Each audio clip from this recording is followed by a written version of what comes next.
The isolation we try to overcome through our website and doing Facebook posts on community events and any kind of updates, especially recently. You mind, Andy, if I just ask, you mean physical isolation or just being isolated from news and resources and, I would say both. Because, well, mainly I work with the elders and there's a lot of isolation there. Mhm. They don't have access to, the communication tools. And Mhm. that's what we're trying to address right now. Mhm. Thank you. And you mentioned website, Facebook, and getting events. So are the elders, do they have access to that, or is that kind of a different world and they don't have that much access? They don't have much access. Okay. And we're trying to address that right now Okay. by having classes and teaching them how to use, and and searching for information on the website. Do you think, or how do you think that makes them, let's say, more vulnerable or, less kind of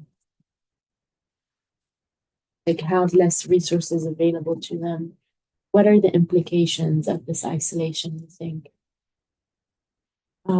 It makes them more vulnerable, in my opinion, because of all of the scams, and the information that comes over the phones, and makes them less vulnerable when they learn about these things. May I double check? I think whether so. I've lived in Denver area for a number of years, and I've worked here before, so I go and move back and forth. And I think, to me, what I've seen is what's sort of trending with Indigenous people is this whole idea of trauma, intergenerational trauma, and I think recognizing how we approach that in terms of within their own community, their own families.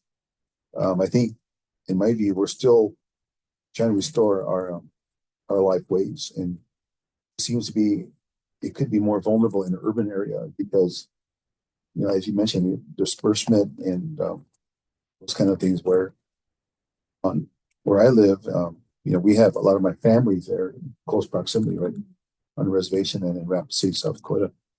And so that gives me an opportunity to get help when I need it. But I think families that are dispersed across urban areas culturally, I think, are vulnerable. And I think restoring those things, I think, is something that's important. I think trauma too, does a health community understand what tribal intergenerational trauma is and how do they deal with that in terms of their clinics or their outreach or their programs like that? I think that's important to understand better. And I'm not sure where the research is on that, but what I would say, if national academies would elevate that, the need for better understanding, because Secretary Holland did that, right, with her visits across America. She put together a strategy to say, okay, what happened to us as Indigenous people, and then what do we do about it? The government has an important role to play, right? Because they're a federal chest responsibility. Because we're hearing that more and more again this administration because of all the cuts. I think that's a big vulnerability, right? If they start cutting or associating tribal sovereignty, self-determination with DEI. So in my work right now, we're working on strategies to make that point very clear that tribal nations and tribal people are different than just DIE. And that's a big one. And I think that if the academies can raise that issue, why are tribal people different than DEI? We're not just a DEI group. And that's a big deal because we get caught up in all those cuts and they think we're DEI, but we're not. So there's a big need for education again within everybody of who we are today and what we represent and why that really matters. Can you say what you include in the word trauma? Or what? Well, I think just like memories, I think, they say that gets internet trauma gets transferred generation to generation. So unless those families deal with that in positive ways and in culturally, I'll say culturally appropriate and informed ways, that trauma gets passed on from generation to generation, whatever that is, abuse or vulnerability to addictions and those kind of things, right? So that's an important part, and so I think elevating those needs and understanding is really important. And I mean, I want to say National Academy has an important role to play in that. I also think that like isolation, I think what you both mentioned is really big in that it's sometimes physical, sometimes it's information technology. I think from what I see in my community is sort of an isolation, which is sort of just trust and like a community understanding. Because I think that getting back to your point about generational trauma, Hawaii was illegally annexed like all those years ago. And people, Hawaiians don't trust like the government. Doesn't matter party affiliation, doesn't really matter policy. It's just that they don't trust the government. And I think that plays a role when you look at places like American Samoa, where 2 vaccine doses were administered incorrectly, 2 children died, and then no one got vaccinated. And when measles hit in 2019, you saw all these children die, all these people get sick. And so I think that, part of it for me, and then, we saw the wildfires sweep through Lahaina and Maui. Again, but you felt very abandoned. Even if FEMA money was coming in, I think that there's a lack of sort of trust and a lack of rapport built with the federal government that feeds into how people see, when people see disaster happen, how do they think of the federal government? Things like that. And so I think it's a lack of that sort of personalized touch and being able to, say like, hey, we're here for you. Not just, when crisis hits, but, throughout. I also saw that Secretary Holland is now running for governor of New Mexico. So I felt proud of my state. really? Yeah, she didn't is. know Yeah, that. I felt proud of my state. I was like, well done. Let's go out vote for. I know. That's good. I think that's a big one, right? I mean, you mentioned trust, right? We have this double-edged sword relation with the federal government as American Indian people. I mean, we have this trust responsibility because we gave up a lot for that, right? Those treaties and those agreements. That's why I think when we stand on those things, yet at the same time, I think the government as people tell me, has now lived up to its trust responsibility, right? So what does that mean in terms of funding, increased opportunity? Don't cut our funds. Give us. Like I saw this thing here this week that the American, or is it the National Congress of American Indians were talking. They have it's the oldest intertribal group that speaks and advocates for Indian people. You're talking about the importance of urban. I think to understand that one of the trends that's happening is American people are going into the cities more and more, right? Because the capacity at reservations is really hard for them to stay there for jobs, education, and things like that. So there's a need to elevate and strengthen urban programs, right? I mean, I'm in Oklahoma, and one of the things they do, really interesting, is they have these public service announcements. All the 5 civilized tribes in Oklahoma, they talk about how they're benefiting the state of Oklahoma because of the successful enterprise in gaming and things like that. So they're actually, it's a different relationship, and I think that's part of the need for academies is to really distinguish. There's not one size fits all in this work, right? And to see that, especially in Colorado, and so. Do you think the issues are different for, let's say, young people now, or how are they thinking about things differently in terms of what makes them vulnerable versus, let's say, the older generation? Is there anything that you see, in terms of the younger vulnerabilities for the younger generation? Well, I mean, my kids are all growing up now. I just got grandkids now, so I think about my children. I think about, we family is really important in any country, right? And we have this Tiwahe and Tioshbai concepts, right? We have the family, the mother, father, children, and then the Tioshbai is extended family, uncles and grandmas and aunts, and I think that needs to be restored. I hear that a lot, right? To us to be for those young people to feel less vulnerable is to know that they have a family to take care of them, to support them, and even more importantly is the culture. I think, in my view, programs and efforts need to do reestablish, restore culture. That's our language, our ceremonies, our life ways, things that we've lost. Some ways we've kept on, but how do we do that? How do we leverage technology, and how do we leverage those kind of things where it's going to provide young people with those opportunities, right? Because it's their identity. Who are they now today? I mean, you're caught up in Denver, Colorado, all the other people around you, and they lump you in as DEI, but you're more than that too, right? So what is the identity of our young people today? I think that's a vulnerability. It's like, how do they reestablish their identity as tribal people? Because they are in an urban area like Denver, the Denver metro area. So what are things that we can do? And I think the universities have a role to play, right? Offer courses and offer classes. Mentorships, another one. Having every time I go to a meeting like this, I meet somebody new all the time. So there's people doing work in the community, and part of the challenge, I think, is understanding who's doing what.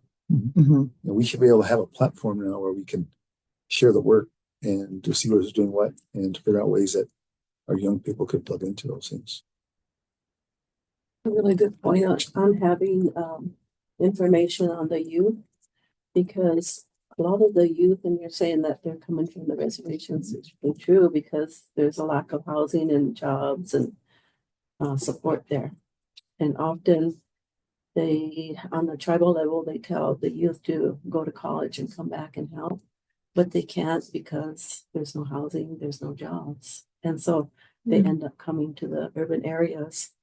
And they do have they're enrolled members, they have a tribal ID, but what does that mean for them living in the urban area? And I have recently seen some of the younger ones, and there's not many, but in my tribe, there's a couple of younger ones saying they're going to, what do they call it? Disenroll from the tribe because of lack of support and lack of a lot on there.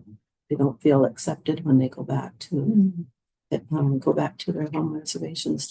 Does disenroll mean cut all ties, or what does it mean Well, legally, yeah. legally? I think it's interesting you both bring that up, because within my own family, it's like in Samoa, so I practice Siva Afi, which is like fire knife dancing in Samoa, and it's based on the warrior, like Nafanu and the goddess of war and everything. But it's also like its foundations in something known as Tautua, which means service. But it's more expansive than that, in Samoa, like Tautua is where you actually go through like ranks in life to get to the point where you can serve your community better. It's like you start off with like no name, then you like go to like another assignment and so on and so forth until you like become a servant of your community.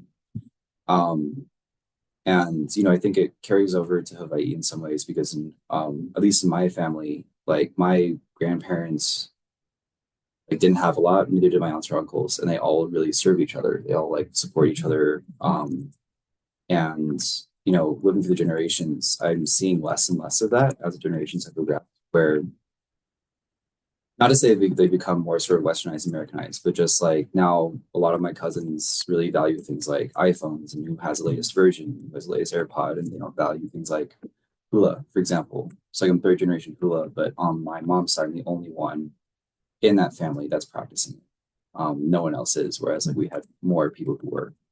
And so I think on, my family, I've just seen that sort of generational sort of fallout, where fewer and fewer of my relatives have embraced the culture and embraced who we are and where we come from, in exchange for the sort of more materialistic things. And I think it comes somewhat from like wanting to have, that life of like sort of luxury, sort of material wealth, and caring less and less about their culture because it doesn't benefit them in the long run. Maybe it's just not as interesting, but yeah, there's definitely that sort of loss of generational values. You had mentioned introducing elders to Facebook and cell phones and all that. Does that conflict with the culture and the history? Because it's obviously was never part of long-term culture. Is there a friction there to sort of introduce the new, but and not harm the old? Yeah, with Mhm. of anything, and even within our own organization and our programs, they will question and they'll get down. It does appear that they're upset and angry, which they probably are, but it does appear that to us, that we work through that and get to gain their trust more. And it's a process to gain trust because as we're talking, it is intergenerational. So people that work with, especially elders, must understand that it's intergenerational trauma that we have to work through. One last comment, Yeah. then we got to wrap Oh, up and we'll okay. move you to the next room for another question. Oh, okay. Yeah. Other thoughts or things you didn't get to say that you were thinking about, or Rima? It's funny. I run a lot of mentorship programs through another organization that I'm running. And I'm mentoring this middle school student and bright young kid. Like, I remember his teacher once was like, I need him to come on this day because he has to take an exam so we can like bump up our whole class grade here. But I remember I'm working with him on a science fair project and I talked to him a lot about like PubMed and researching papers and things like that. I mentioned the NIH and NSF and he goes, oh, it's government. And I'm like, yes. Like he sort of like turns off because it's government affiliate. It doesn't matter if it's NIH, it doesn't matter if it's NSF. So, in that line of sort of the generations and the younger generation, even within he doesn't trust the government, he doesn't trust science as a result. How do you, what do you say to that? How do you respond? I tried to explain to him what we're talking about. Just explaining how like the NIH funded this, study and it's not necessarily the NIH speaking, as an organization, it's just more that they funded it. So I just try to explain to him like what it is, plain and simple. And I'm just hoping that repeated exposure eventually gets him to sort of understand what the organization is and what its downfalls are, what its benefits are. So yeah, I guess it's just sort of like repeated exposure to, and then also just encouraging him to understand himself and make his own judgments. But yeah, come back to me in a few years. I'll have an answer for you. But how we handle that? Yeah. Hard to blame them, right? For not trusting. Yeah.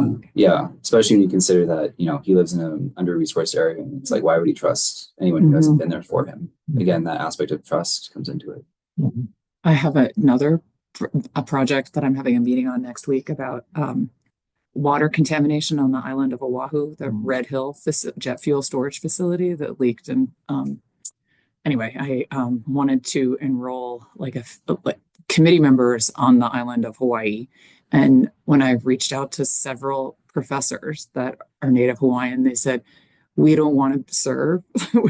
We want the US federal government to clean up the land to give it back. And I was like, can you please be on the committee? I can put that in the report. Well, I think that speaks to even academia, right? Yeah. Sure. Even do many people trust academia in terms of research? And I think and then we talk about data now. Our data is going to be part of this discussion, and I'm glad it's going to be. And I know we're working through things like that with the University of Colorado. You bring a group of tribal leaders together, elders and people, and they have those questions, exactly what you said. What makes us different than before? So there needs to be a lot of work to bridge that gap somehow. And I think one way you do it is that we raise up guys like him into the academy, into the university, and to leadership who can actually PI projects and stuff, and then bring those good principles into a process. I get a lot of interest requests now about tribal engagement. It's exactly what you did here with this meeting in particular. How did you do that work to bring the people in? How did you choose them? What was your process and to what effect? So those are important things. We want to jump to the work right away instead of thinking about your motivation, why you're doing this in the first place, and to work with somebody to not convince them, but to see kind of like this transparency, right? What he said about trust. Without trust, you're not going to do what you can do. And I think that's a hard one because I don't have time because my grant's due and I got to do this now. My university's pushing on me to publish, blah, blah, blah. Well, tribe probably don't really care about that. Right? So then you have you have the skull here in terms of how you cross it. Okay. So you guys like him in the academy that could speak that younger generation. Guys like me, we sort of did it already, and we need a new thinking, and I think new ideas, and even crossing cultures. That's just interesting now because my grandkids now are not what I am. Right? They're my daughter-in-law's Filipino, and see, so then we're seeing that kind of change in the country too. Is that more and more of our children are being intermarried now interculturally. So what does that mean for us? Right? I look at it as a diversity. I mean, I embrace it. But a lot of people don't feel the same way either. So there's a lot of questions among ourselves that we have to address as well.